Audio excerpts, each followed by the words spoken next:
As investigacións realizadas polos axentes da comisaría ribeirense tras o roubo a unha panadería durante a pasada fin de semana permitiu a detención dun veciño da localidade como presunto autor de 2 delitos de roubo con forza.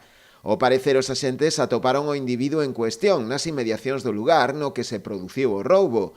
Na man portaba unha bolsa na que levaba diñeiro en efectivo e varios dos efectos subtraídos no comercio. Ao parecer, o agora prendido xa fora denunciado en xullo pasado por outro roubo a unha florería, a que entrou despois de romper o vidro do escaparate, e de onde se levou diñeiro en efectivo que había na máquina rexistradora.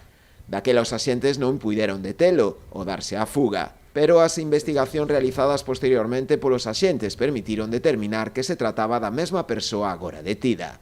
Unha vez posto a disposición xudicial no xulgado de instrucción número 2 de Ribeira, en funcións de garda, decretouse o seu ingreso en prisión provisional.